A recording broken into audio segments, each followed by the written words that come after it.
ఓం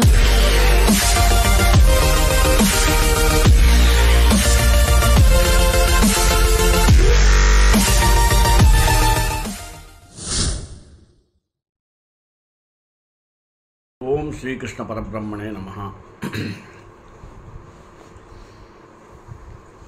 ఆంగ్ల సాహిత్యంలో ప్రత్యేకించి నాటకాలు, సాహిత్యాలు మొదలైన వాటిలో పెట్టింది పేరు ఎవరిదయ్యా అంటే విలియం షేక్స్పియర్. ఆయన గురించి మన వాళ్ళు ఏమంటారంటే కాళిదాసుతో సమానమైన ప్రతిభ గలవాడు. ఎందుకంటే ఉపమా అలంకారాలు ప్రయోగించడంలో కాళిదాసు దిట్ట, అందుకనే ఉపమా కాళిదాసస్య అని అంటారు. అదేవిధంగా ప్రకృతి దృశ్యాలను యథోచితంగా చిత్రీకరించడం కాళిదాసుకున్న అలవాటు. అటువంటి ప్రకృతి దృశ్యాలకు ఆంగ్ల సాహిత్యంలో విలియం షేక్స్పియర్కు పెట్టింది పేరు. కనుక ఈరోజు నేను విలియం షేక్స్పియర్ అనే టాపిక్ని తీసుకొని ఆయన చరిత్ర గురించి వివరిస్తాను. ముందుగా ప్రార్థన. పరిత్రాణాయ సాధూనాం వినాశాయ చ దుష్కృతాం ధర్మ సంస్థాపనార్థాయ సంభవామి యుగే యుగే. షేక్స్పియర్ ఒక ఆంగ్ల కవి, నాటక రచయిత, పైగా నటుడు కూడా. ప్రస్తుతం చాలామంది ఇతన్ని ఒక గొప్ప ఆంగ్ల రచయితగాను, ప్రపంచ నాటక రచయితలో మిన్నైన వానిగా గుర్తిస్తున్నారు. ఇతనిని తరచూ ఇంగ్లాండ్ జాతీయ కవిగా, బార్డ్ ఆఫ్ అవాన్ అంటే కవీశ్వరునిగా కూడా పిలుస్తారు. ఇతని రచనలో ప్రస్తుతం 37 నాటకాలు, 154 చతుర్వాద కవితలు, 2 పెద్ద వ్యాఖ్యాన కవితలు, ఇంకా చాలా ఇతర కవితలు లభిస్తున్నాయి. ఇతని నాటకాలు ప్రపంచంలోని అన్ని ముఖ్య భాషల్లోకి తర్జుమా చేయబడినాయి. అంతేకాకుండా ఏ ఇతర నాటకాలు ప్రదర్శించనన్ని సార్లు ప్రదర్శించబడ్డాయి ఈయనది. షేక్స్పియర్ స్టాట్ఫర్డ్ అపాన్ అవాన్లో జన్మించాడు. ఇక్కడనే పెరిగి పెద్దవాడైనాడు. 18 సంవత్సరాల వయసులోనే హాత్వేను వివాహం చేసుకున్నాడు. వీరికి 3 సంతానం. మొదటి కాన్పులో సుసాన్నా హాల్ అనే అమ్మాయి, తరువాత కాన్పులో హామ్నెట్, జూడిత్ క్వీనే అనే కవలలు జన్మించారు.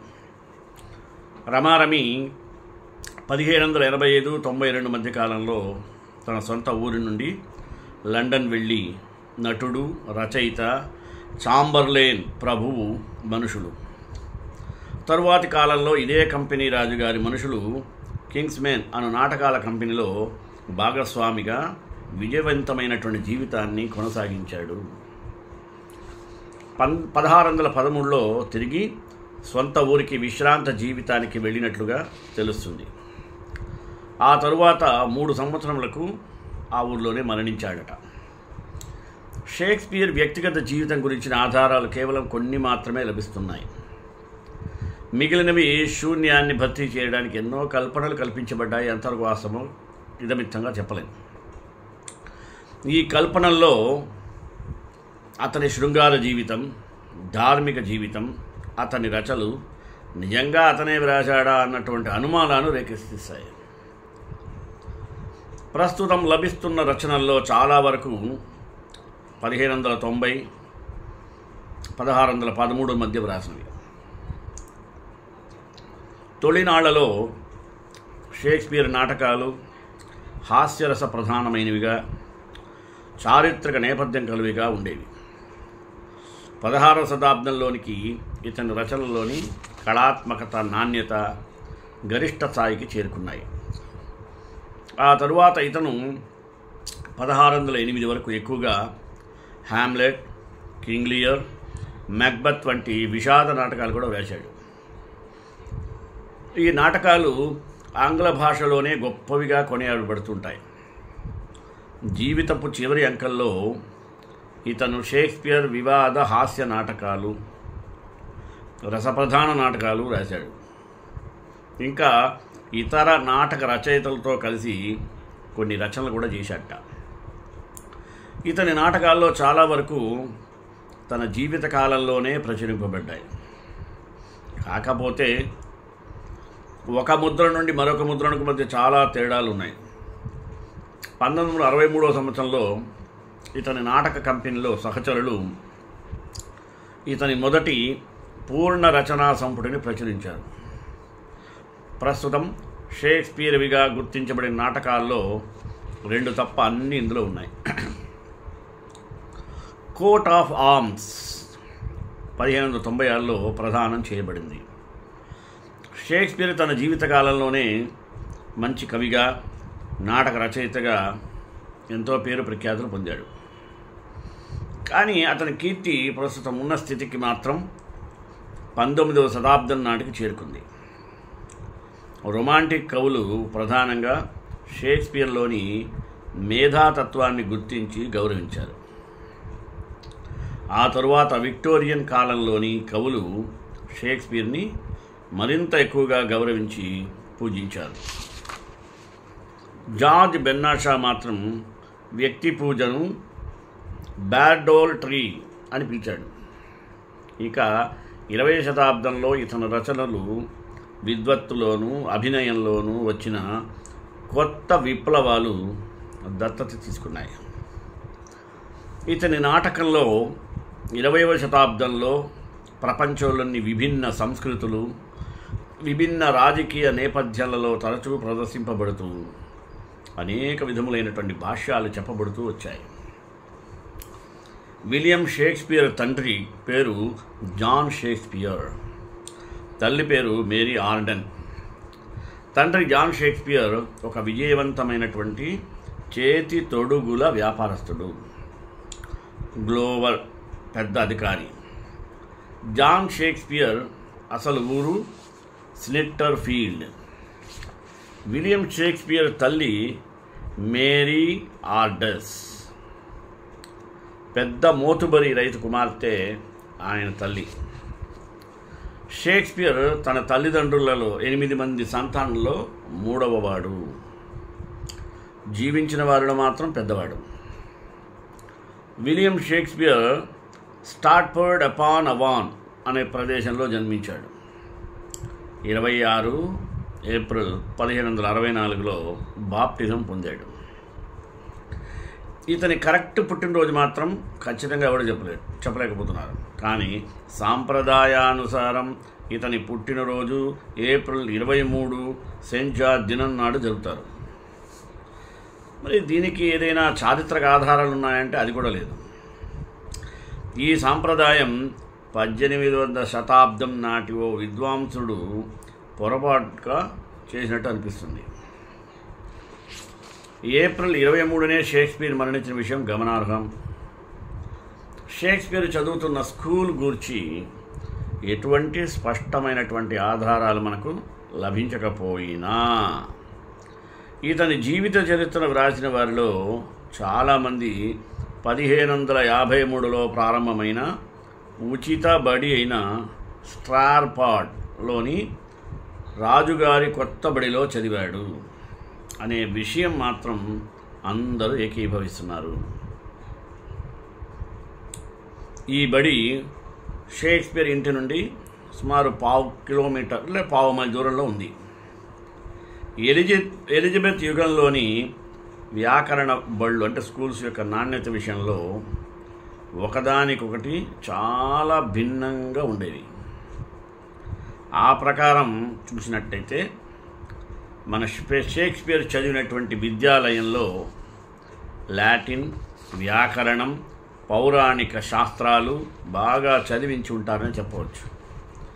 18 సంవత్సరాల వయసులో షేక్స్పియర్ 26 సంవత్సరం వయసు గల అన్నే హాత్వే ఆమెను పెళ్లి చేసుకున్నాడు. అంటే తనకన్నా 8 ఏళ్ళు పెద్ద.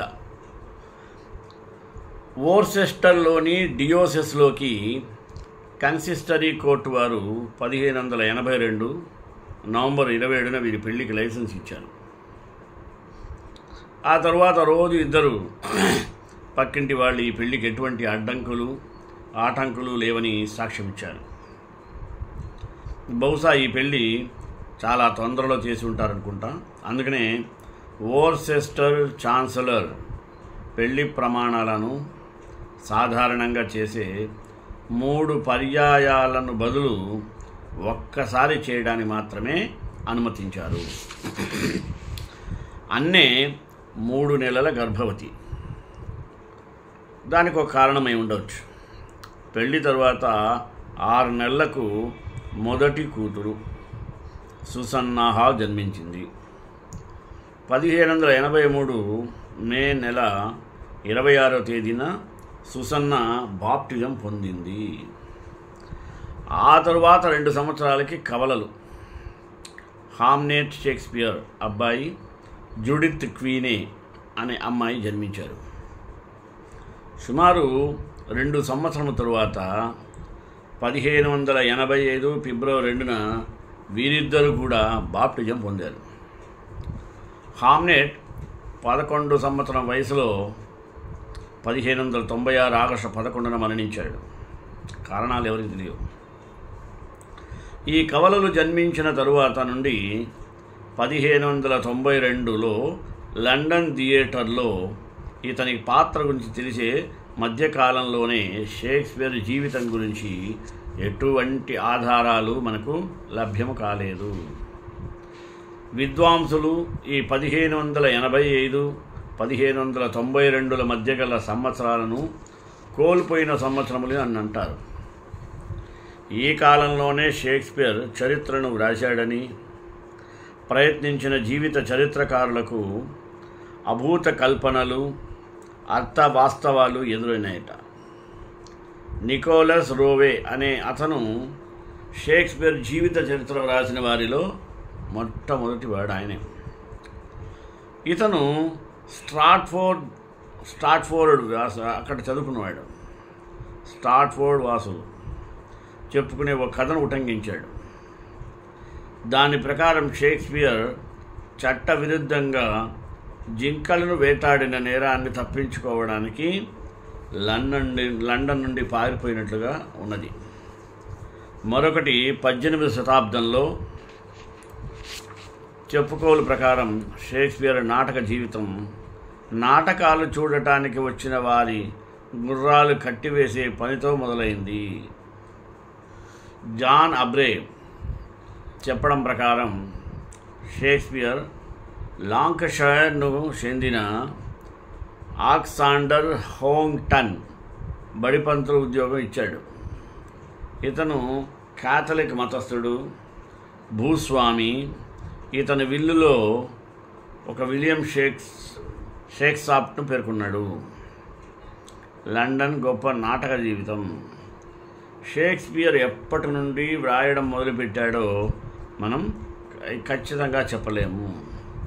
కానీ ఆ కాలం నాటి ఉదాహరణ నుండి నాటక ప్రదర్శనలను రికార్డు నుండి 1792 నాటికే ఇతని నాటకములు స్టేజిపై ఆడబడుతున్నట్లుగా తెలుస్తుంది. ఈ కాలానికే షేక్స్పియర్ లండన్లో బాగా తెలిసిన వ్యక్తి అని రాబర్ట్ గ్రీన్ విమర్శ నుండి తెలుస్తుంది. ఈ విమర్శలోని పదాలు ఖచ్చితమైన అర్థంపై విద్వాంసులు భిన్న భిన్న అభిప్రాయాలను వ్యక్తం చేస్తున్నారు. కానీ ఎక్కువ మంది అంగీకరించే విషయమే ప్రకారమే క్రిస్టఫర్ మార్లోవే థామస్ నషే స్వయంగా ఈ విమర్శకారుడైన గ్రీన్ల వంటి విశ్వవిద్యాలయంలో చదువుకున్న మహామహులకు మించి షేక్స్పియర్ తన స్థాయిని కంటే ఉన్నతమైన స్థానం కైవసం చేసుకున్నాడని ఆక్రోశం కనిపిస్తుంది. ఈ విమర్శలోని tigers heart, rapid moments hide అనేటువంటి పదాల ద్వారా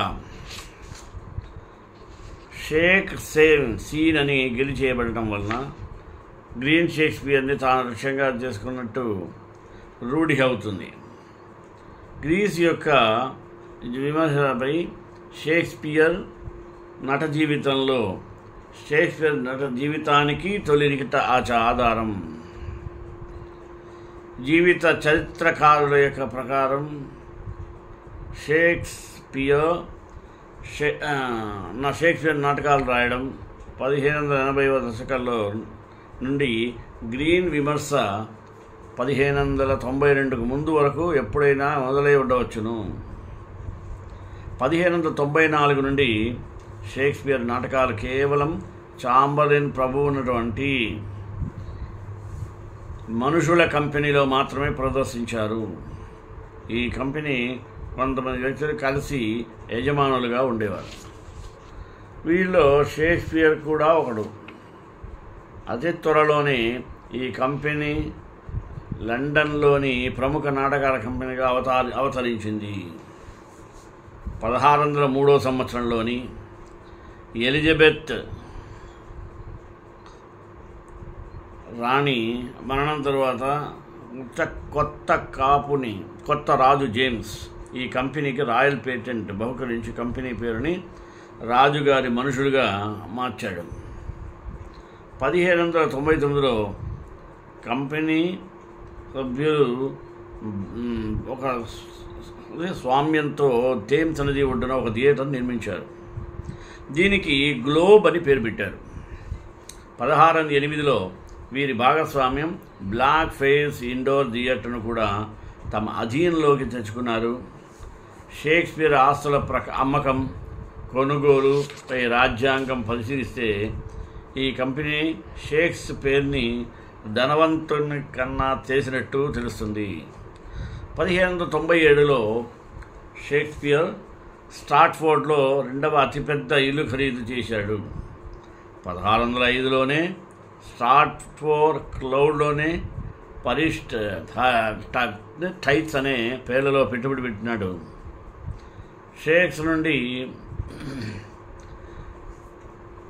షేక్స్పియర్ నాటకాల్లో కొన్ని 1594 నుండి చిన్న పుస్తకాల్లో ప్రచురించబడ్డాయి. చిన్న పుస్తకాలంటే చిన్నవి కాదు. 1590 నాటికి షేక్స్పియర్ పేరెస్లింగ్ పాయింట్గా రూపొంది అన్ని టైటిల్స్లు ప్రారంభమైంది. నాటక రచయితగా విజయం సాధించిన తరువాత కూడా షేక్స్పియర్ తన నాటకాల్లోనూ ఇతర నాటకాల్లోనూ నటించడం మానేసి కొనసాగించడం పూనుకున్నాడు. మరి బెజవాడ జాన్సన్ యొక్క 16 ముద్రణ మాత్రం every man of life his humour 1598, Sejanus his fall 1603 నాటకాల్లోని నటీనటుల చిట్టాలో షేక్స్పియర్ పేరుంది. 1605లో జాన్సన్ యొక్క వోల్ఫోన్ నాటకం నటీనటుల జాబితాలో షేక్స్పియర్ పేరు లేకపోవడాన్ని బట్టి ఇతని నటనా జీవితం చివరి నాటికి వచ్చిందని చెప్పి వెళ్ళిపోయారు. కానీ 1623 ప్రచురణలోని షేక్స్పియర్ రచనల ప్రథమ ముద్రణలోని నటీనటుల జాబితాలో అన్ని నాటకాలను ఈయన పేరుంది. కానీ కొన్ని వాళ్ళు తర్వాత ప్రదర్శించబడినవి. కానీ నాటకాల్లో షేక్స్పియర్ ఏ పాత్రలో నటించాడు అన్న దానికన్నా ఏ పాత్రలు అతనికి మంచి ఫీల్ తీసుకొచ్చాయి అని కనుక చెప్పవచ్చు. 1509లో రావే పరంపరగా వస్తున్న విషయం ప్రకారం హామ్లెట్ తండ్రి ఆత్మపాత్రలో షేక్స్పియర్ నటించాడని చెప్పాడు. తరువాత సంప్రదాయాల ప్రకారం as you like it Adam పాత్ర 5వ హెన్రీలో కోరస్ పాత్ర పోషించారని చెప్పబడుతుంది. షేక్స్పియర్ తన భార్య కాలాన్ని లండన్ స్టాట్ఫోర్డ్ మధ్య విభజించాడు. 1596వ సంవత్సరంలో అనగా కొత్త బళ్ళు కొనడానికి సహకారం ముందు థేమ్స్ నదికి ఉత్తరంగాని ఉన్న బిషప్ థేమ్స్ నదికి ఉత్తరంగా ఉన్న bishop Saint of Helen gate ఈ గేట్ సెయింట్ హెలెన్ యొక్క పరిష్ వద్ద నివసించేవాడు. 1599 నాటికి ఒక కంపెనీ గ్లోబ్ థియేటర్ని ఏర్పాటు చేసుకోగలిగాడంటే చూడండి. 1604 నాటికి మరలా నదికి ఉత్తరవైపు దిక్కుగా ఉన్నట్టి సెయింట్ పాల్స్ కాథీడ్రల్ ఉత్తర దిక్కున ఉన్న చొక్కని సమగ్ర సముదాయానికి తరలినాడు. ఇక్కడ షేక్స్పియరు క్రిస్టఫర్ మాంటాయ్ ఇక్కడ సేవింగ్స్ అవసరంగా ఉంటుంది. ఇక్కడ షేక్స్పియర్కి క్రిస్టఫర్ మాంజాన్ అని పిలువబడేటువంటి కండుమాలగా ఉపయోగించుకోబడింది. అలాగే ఈయన దగ్గర గదులు అద్దెకి తీసుకున్నాడు. హూ ఈజ్ నాట్ అమ్మాయిలకు విగ్గులు ఇతర అలంకరణ సామాగ్రి త్రయం చేసేవాడు.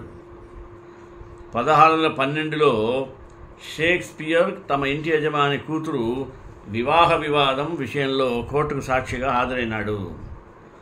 1612లో మార్టిన్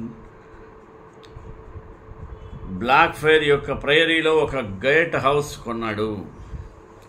1614 నవంబర్ నుండి తన అల్లుడు జాన్ హాల్తో కలిసి చాలా వారాలు లండన్లోనే గడిపాడు. 1606, 1607 మధ్య షేక్స్పియర్ చాలా తక్కువగా మాట్లాడాడు.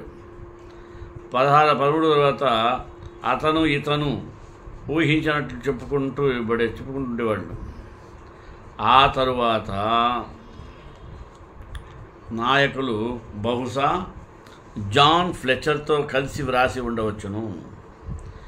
ఈ ఫ్లెచర్ రాజుగారి మనుషుల నాటకాల కంపెనీ షేక్స్పియర్ రచనావాసనగా మంచి మారాడు.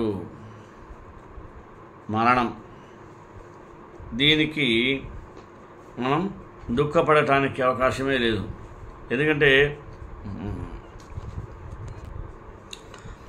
షేక్స్పియర్ మరణానికి కొన్ని సంవత్సరాల ముందు షేక్స్పియర్ స్టాట్ఫోర్డ్కి పదవి విరమణ చేసి వెళ్ళినాడని మనకు చెప్పిన తొలి చరిత్రకారుడు రోవే. కానీ ఈ రోజుల్లోలా పూర్తిగా బాధ్యతల నుండి తప్పుకోవడం అంటూ ఉండదు. లండన్ అప్పుడప్పుడు వస్తూ పోయేవాడు. 1616 ఏప్రిల్ 23న షేక్స్పియర్ మరణించాడు. ఇతనికి అప్పుడు భార్య, 2 కుమారులు ఉన్నారు. సుసన్నా డాక్టర్ అయిన జాన్ హాల్ను వివాహమాడింది. 2వ కుమార్తె జుడిత్ షేక్స్పియర్ మృతికి 2 నెలలకు ముందు వైన్ అమ్మే థామస్ క్వీనేను వివాహం చేసుకున్నది. షేక్స్పియర్ తన వీలునామాలో ఆస్తిలో ఎక్కువ భాగం పెద్ద కుమార్తెకు చెందేటట్టు రాశాడు. అలాగే ఆస్తి ఎటువంటి నష్టము లేకుండా సుసన్నా మొదటి కొడుక్కి చెందేటట్టు నియమం పెట్టాడు.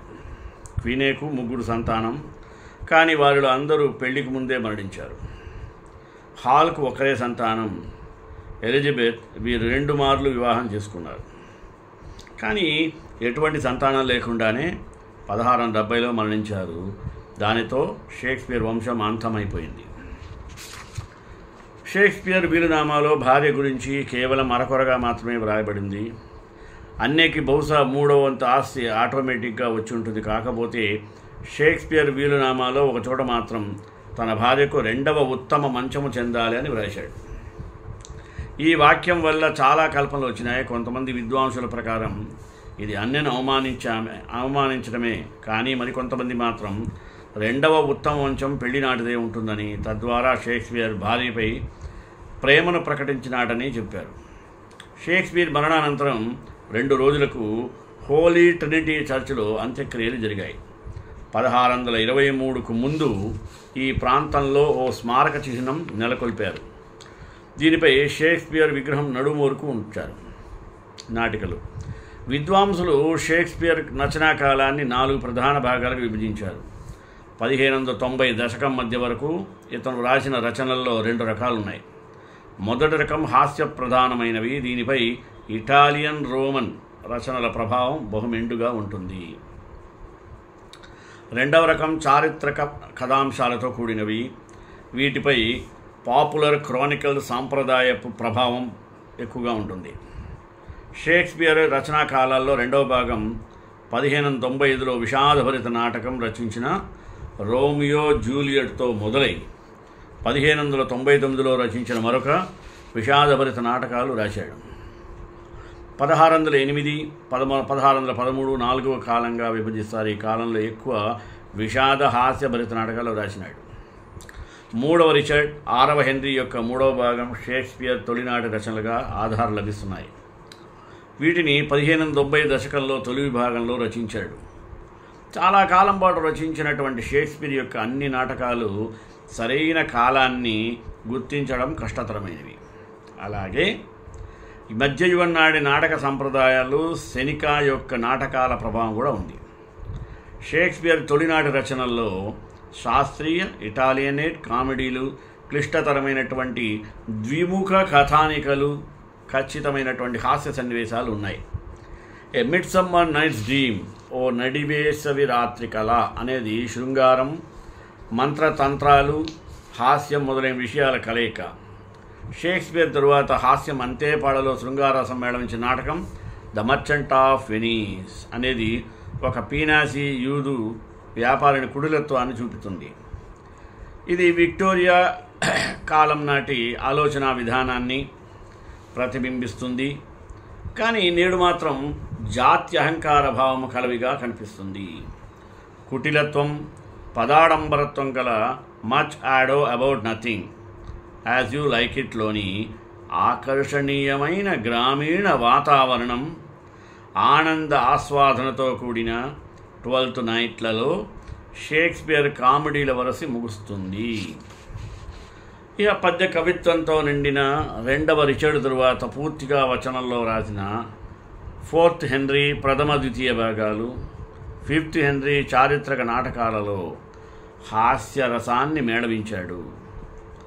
షేక్స్పియర్ హాస్యం, గంభీర్యం, పద్యం, వచనముల మధ్య పరస్పరం మారుతూ పాత్రలను మలచిన తన రచనలో పరిణతిని అద్భుతంగా ప్రదర్శించాడు. ముందుగానే చెప్పుకున్నట్టు షేక్స్పియర్ రెండవ కాలంలో ఒక విషాద రసప్రధాన రచన రోమియో జూలియట్ అనేది ప్రపంచ ప్రఖ్యాత శృంగార విషాద చిత్రీకరణ. ఇందులో యవ్వనం, ప్రేమ, మరణాలు చిత్రీకరించబడ్డాయి. ఇక జూలియస్ సీజర్ విషయానికి వస్తే ఇది 1579లో ప్లూటాస్ పార్లల్ లైవ్స్కి చెందినటువంటి సర్ థామస్ నార్త్ చేసిన అనువాదం. జూలియస్ సీజర్లో కొత్త రకమైనటువంటి నాటక విధానాన్ని ప్రవేశపెట్టాడు. షేక్స్పియర్ విద్వాంసుడు జేమ్స్ పాపిరో ప్రకారం ఈ జూలియస్ సీజర్లోని వివిధ రాజకీయ విషయాలు, పాత్రలలో వ్యక్తిత్వం, సమకాలీన సంఘటనలు, షేక్స్పియర్ స్వంత రచనా శిల్పం ఒకదానికొకటి ప్రభావం చూపాయి. షేక్స్పియర్ మూడవ రచనాకాలం విషాదయుగంగా పిలువబడేటువంటి ఈ సమయం 1600 నుండి 1608 వరకు కొనసాగింది. ఈ కాలంలో షేక్స్పియర్ సమస్య నాటకాలుగా పిలువబడే major for major, all is well that ends well కూడా వ్రాసినాడు. అంతేకాకుండా ఇతను కూడా విషాద రస ప్రసాద నాటకాలు ఈ కాలానికి ముందు కూడా వ్రాసినాడు. కానీ ఈ 1600 మాత్రం విషాద యుగంగా పిలువబడటం సాంప్రదాయం. ఈ విషాదరస ప్రధాన నాటకాలు షేక్స్పియర్ రచనలో శిఖరాన్ని చూపిస్తాయని చాలామంది అంటారు. మొదటి నాటకపు నాయకుడు హ్యామ్లెట్ బహుశా షేక్స్పియర్ పాత్రలంతలోనూ ఎక్కువగా చర్చించబడిన పాత్ర ఇదే.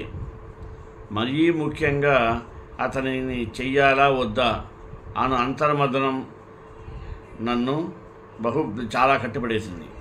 మొదటి కథానాయకుడు హ్యామ్లెట్ అంతర్ముఖుడు కావడం అతని బలహీనత అయితే, ఆ తరువాత నాటకాల నాయకులైన ఓథెల్లో, కింగ్ లియర్లో తమ న్యాయ నిర్ణయంలో తప్పుల వల్ల బలహీనులు అయినారు. సాధారణంగా షేక్స్పియర్ విషాద నాటకాలు నాయకుడి బలహీనతలు, భయంకరమైన యొక్క తప్పుల ఆధారంగా ఇతివృత్తంగా మలచబడినటువంటి క్రమజీవితాన్ని నాశనం చేసి కథానాయకుని అతనికి ఇష్టమైన వాళ్ళని నాశనం చేస్తాయి. ఒథెల్లోలోని ప్రతినాయకుడు ఒథెల్లోకి భార్యపై కల అనుమానాన్ని ఎగదోసి అమాయకురాలు ఒథెల్లోను ప్రాణప్రదంగా ప్రేమించి అతని భార్యను స్వయంగా హత్య చేసినట్టు పురిగొల్పుతాడు. ఆ తరువాత కింగ్ లియర్లో ముసలిరాజు తన అధికారాన్ని వదులుకోవడం అనే భయంకర తప్పు చేయడం ద్వారా కుమార్తె హత్యకు, గ్లౌసెస్టర్ డ్యూక్ చిత్రహింసలు, గ్రుడితనానికి కారణమవుతాడు. విమర్శకుడు ఫ్రాండ్ కారిడల్ ప్రకారం ఈ నాటకాల పాత్రలు మంచితనాన్ని కానీ ప్రేక్షకుల క్రూరత్వాన్ని నుండి ఉపశమనాన్ని కానీ అందించెవు. షేక్స్పియర్ సంక్లిష్ట చిన్న విషాద నాటకమైన మెక్బెత్లో మెక్బెత్ దంపతులు తమ తీవ్రమైనటువంటి నిలవలేని కోరిక వల్ల మంచి రాజును చంపి సింహాసనాన్ని అధిష్ఠిస్తారు. కానీ ఆ తర్వాత అదే వాళ్ళని నాశనం చేస్తుంది. ఈ నాటకంలోనే షేక్స్పియర్ అభౌతిక పాత్రను ప్రవేశపెట్టారు. షేక్స్పియర్ చివరి పెద్ద విషాద ప్రధాన నాటకాలైనటువంటి ఆంటోనియో క్లియోపాత్రా, ఇంకా కవి విమర్శకుడైనటువంటి టిఎస్ ఇలియస్ కూడా కవి విమర్శకుడై ఈ రెండు షేక్స్పియర్కి అత్యంత విజయవంత నాటకాలు. షేక్స్పియర్ 4వ ఆఖరి రచనా కాలంలో విషాద హాస్యరసంలో రాశారు. ఈ విధంగా షేక్స్పియర్ సాటిలేని మేటి కవి, కథానికుడు మరియు నాటికకర్త. శ్రీకాంతాయ కళ్యాణ నిధేన దేదనా వెంకట నివాసాయ శ్రీనివాసాయ మంగళం మంగళాశాసనప్రయం ఆచార్య పురోగమై సర్వేశ్వర పురోహిరాచార్య సత్కృతాయాస్తు మంగళం.